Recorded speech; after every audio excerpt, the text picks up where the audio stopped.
Hi everyone, welcome back to the Glow Code podcast. We are starting season 2 with some amazing news. I am pregnant. I am about to be 12 weeks tomorrow, and I am recording and uploading this podcast on the same day, which is January 2nd. This season of the Glow Code is going to be so transformational. I can already feel it just because I am learning so much throughout this pregnancy. And I always knew that this would be a very spiritual journey for me, but actually going through it is a whole other experience. So I'm still going to be teaching you guys feminine energy, manifestation, and all of that fun, glowy, feminine stuff that we get into on the podcast.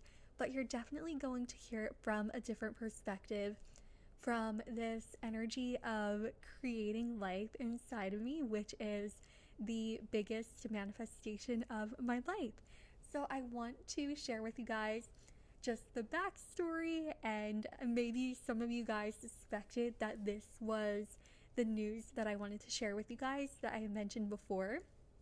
But I want to give you guys that story and then also share with you what this first trimester has been teaching me.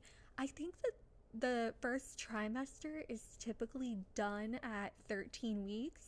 Some people say 12, some people say 13, but either way, I am almost at my second trimester and I have definitely learned a lot. I feel like this first trimester was a really big test of my intuition and my capability and everything that I have been working on this year.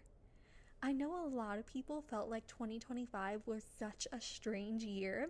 Like, a lot of us went through a lot of shedding because it was the year of the snake, but there were also some really amazing things that happened along the way. Maybe you have noticed this trend too, but so many people are or have gotten pregnant in 2025 and are expecting babies in 2026.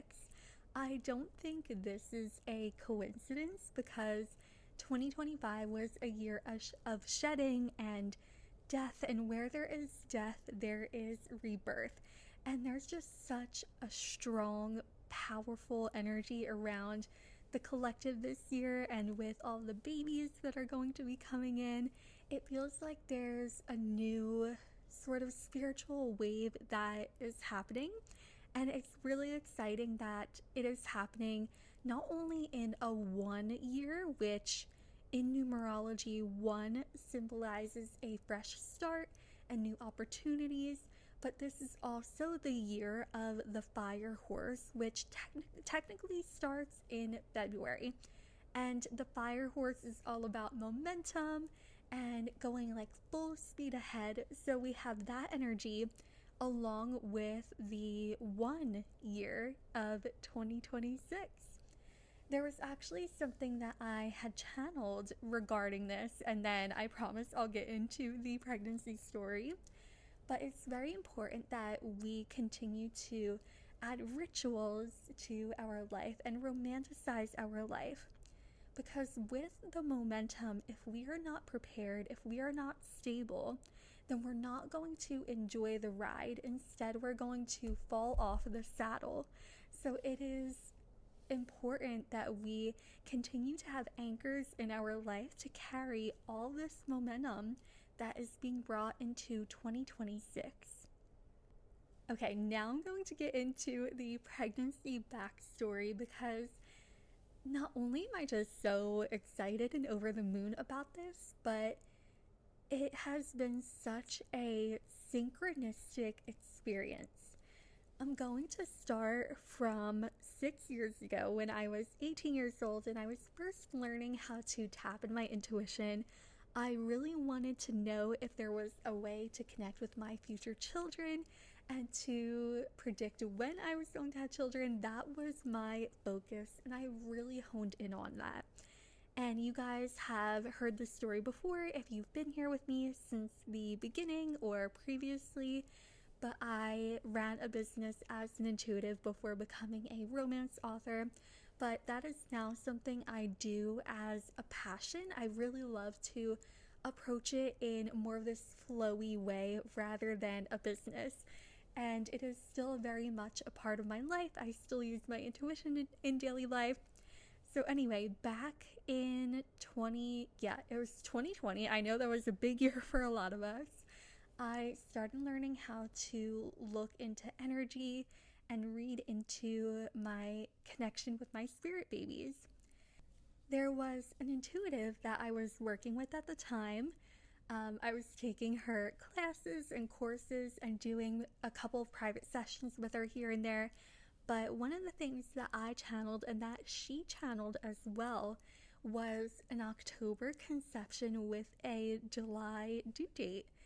And at the time, I didn't really understand timelines or anything like that. So there was kind of this urgency around it of I need to start preparing, like not just preparing for motherhood, but also for myself, my own growth and evolution.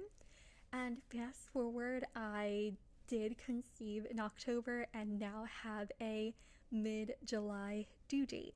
Now, the other crazy thing about this was a year before conception, I was starting to write my first romance book, and in that book there is a pregnancy that comes up in the storyline. But that pregnancy doesn't hinder the character, it makes her stronger. Originally, I wrote that to just heal from my own previous early pregnancy loss experience from 2023.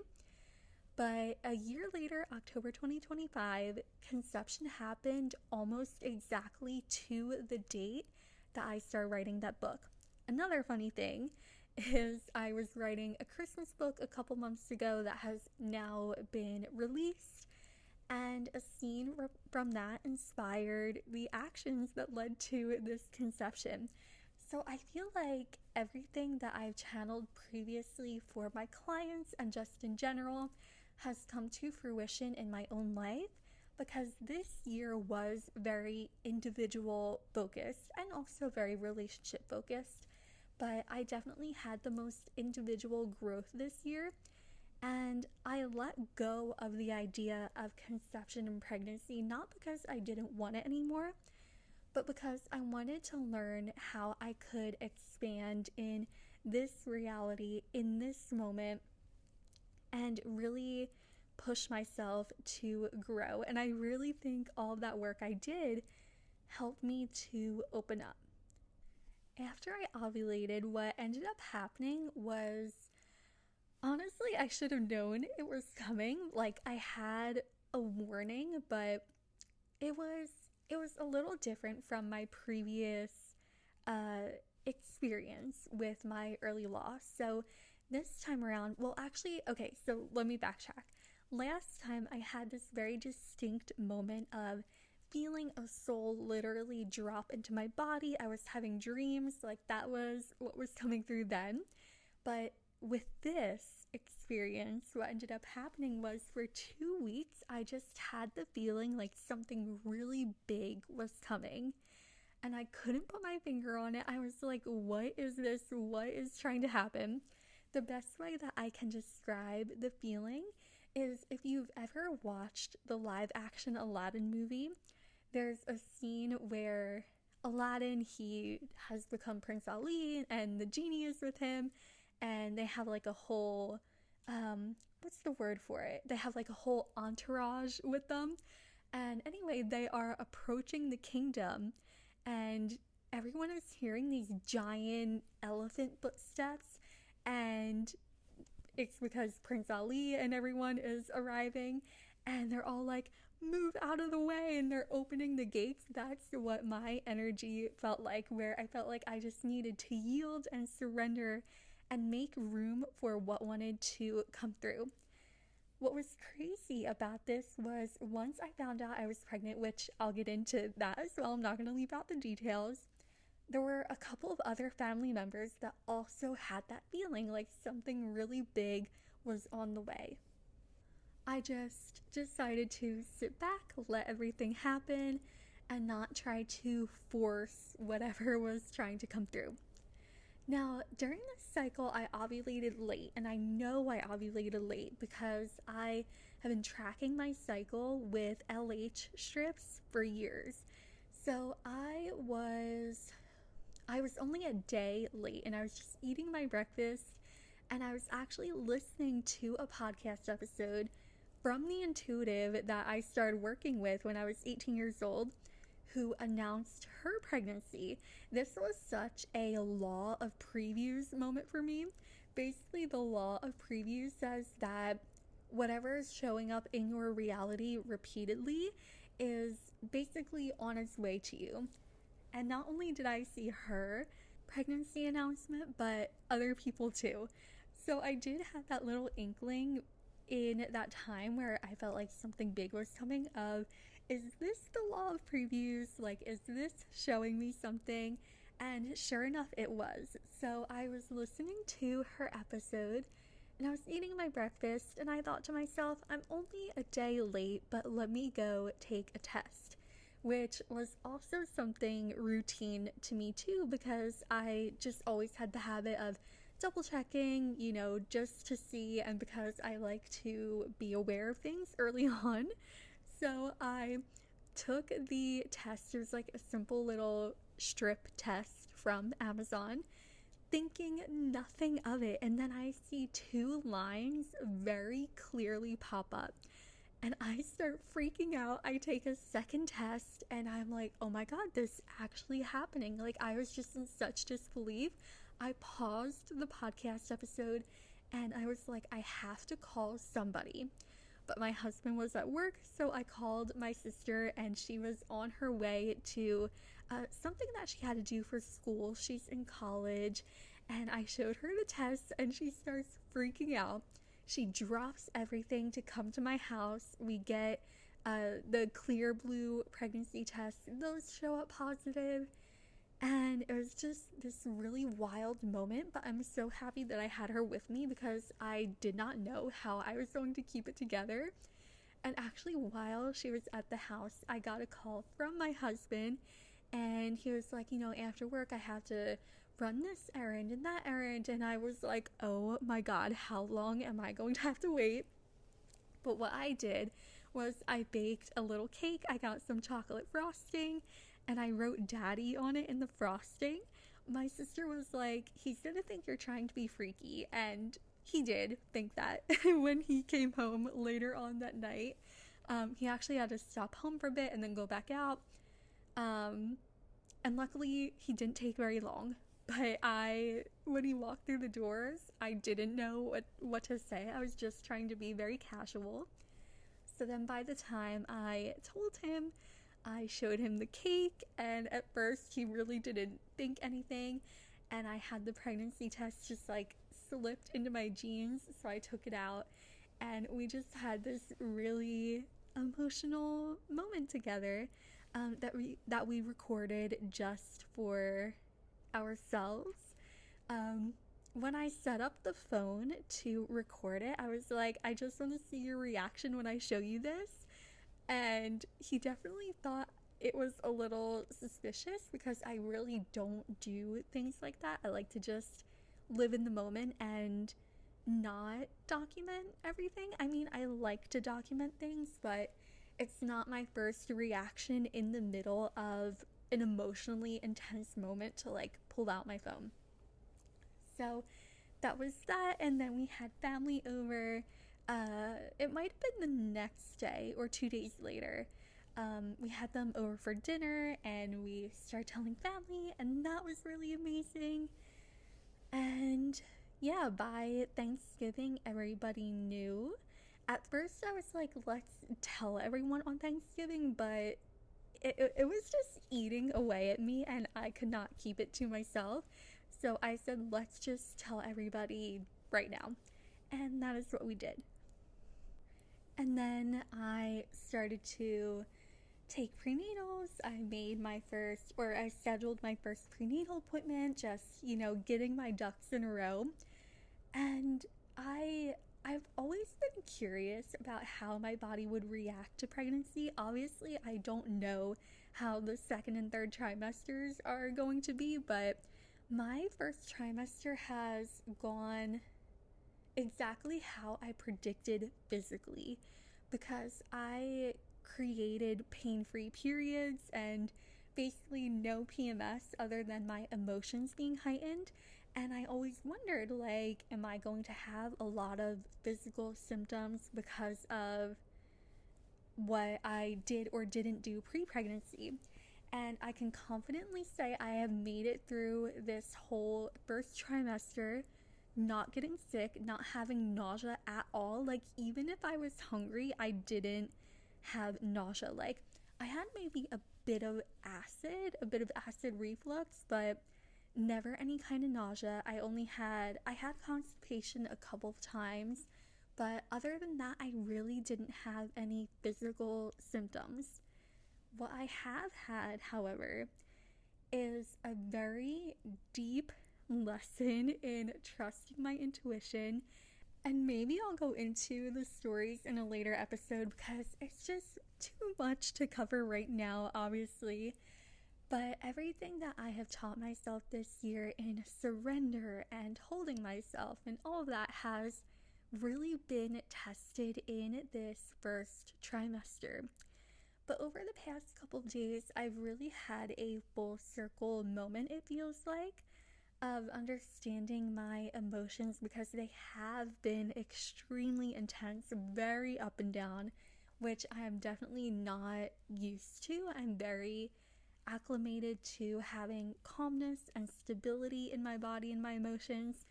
So I've really had to check myself and put into practice everything that I've taught myself up until this point. On New Year's Eve, I was creating my vision board and I was looking for a picture of a goddess. That is because on my vision board, what I've started to do is, instead of putting pictures of like actual things that I want to manifest, I will use symbolism. This is something that I learned when I got into rapid resolution therapy, and something that I just learned from understanding the unconscious mind, which is that our brain makes connections so much easier through symbolism rather than having like a picture on a vision board and us trying to figure out, how do I get there? I want to be there. Instead, when we have something that is symbolic, like a rose, our mind automatically has a perception and an emotional connection to that thing. So for me, I was looking for a goddess just to represent my femininity and just feeling very spiritually awakened. And I came across a picture of the goddess Gaia, and that made me start thinking about her story, or getting curious about her story, because she represents Earth, she represents creation and fertility.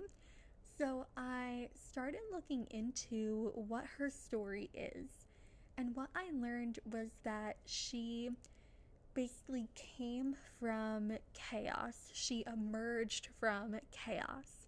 Now, when we think of chaos, we think of mayhem, we think of everything going left and right and being disorderly in our lives.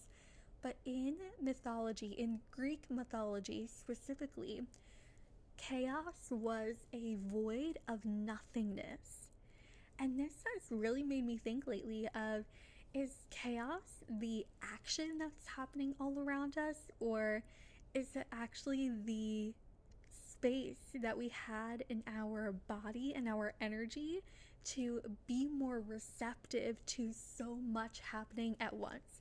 Anyway, I'm gonna think on that for maybe the next few days or so. Maybe I'll come back and elaborate on that, but that's just what I've been thinking so far with this.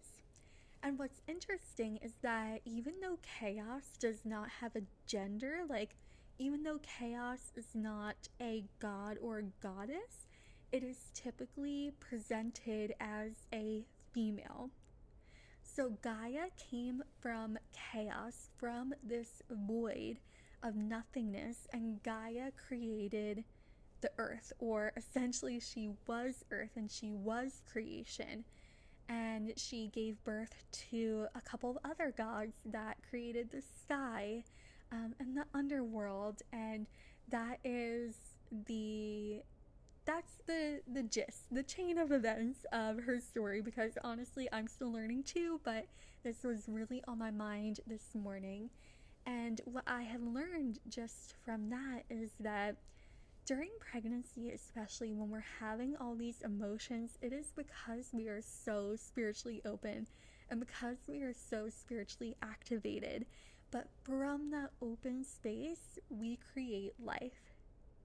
Personally, I have really been needing to learn how to surrender again and how to feel open again, because my mind definitely took over during this, and I was definitely shown over and over again what happens when I don't listen to my intuition, because there have been so many times where my intuition will tell me something, and during this pregnancy I haven't listened to it, and I've seen the effects of that. And for those of you who may not know, I'm a Virgo sun, so I'm more inclined to want things to be orderly and in place, but the shadow side of that is control, which was what I started experiencing in the first trimester, and I feel like I'm slowly getting back to how I was pre-pregnancy. Obviously, it's not going to be exactly the same, but rather it's a different level. And so I feel like understanding this story of Gaia has helped me with all these emotions that are happening, and maybe this resonates with you too, because with any kind of manifestation and manifestation process, we can often feel like maybe things start blowing up in our face when we are trying to manifest something that is the complete opposite. But it is because we had the open space to be receptive to being shown what needs to stay and what needs to go.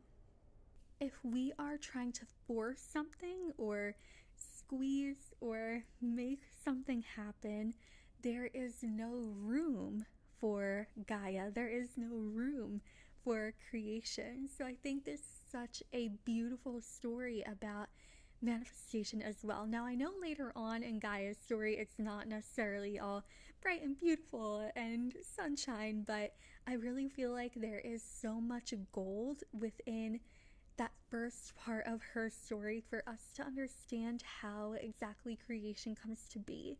And I have witnessed this also over the past couple of days, because with the medical side of this pregnancy, it has gotten me irked a little bit, a bit triggered, and I've had to learn to be patient. And when I switched my energy from trying to make everything happen and hunt things down, I actually started getting people calling me and coming to me and scheduling things. So it's not that I didn't take any action. I, of course, put things into place, but I started to receive what I wanted when I allowed room for it to happen, when I trusted that even if I do or don't have a certain appointment scheduled, this baby is still growing, my body's still telling me what it needs. And actually, when I started recording this episode about a minute through, I had to stop because I got a call that I've been waiting on for about 2 weeks. So I feel like that's proof right there that when we make space, there is room for creation, there is room for momentum, and for things to happen. I'm so excited to share more lessons and wisdom with you guys that I learned through this pregnancy. You do not need to be pregnant or have children or anything like that to understand the lessons, but from this point forward, I'm definitely going to be using this pregnancy as a vessel and a channel for teaching. So I have a feeling that a lot of the stories that I will be sharing with you guys will be around this chapter of my life, and you guys are able to take that unique perspective and apply it to your own life. Thank you so much for tuning into the the glow code. I am thinking about changing the intro and the outro, which is why this episode is just a little bit blank with no music. But we'll see how it goes. And I'm really going to take an intuitive approach with this podcast. So before, I was very consistent with uploading weekly, but I have been really learning to slow down during this pregnancy, and it has given my creative energy time to simmer and build momentum. So I'm going to show up here when those ideas are fully inspired and fully formed, so that way you guys can get the best out of what I'm learning that I can then share with you. Thank you guys so much for tuning in, and I will see you in the next episode.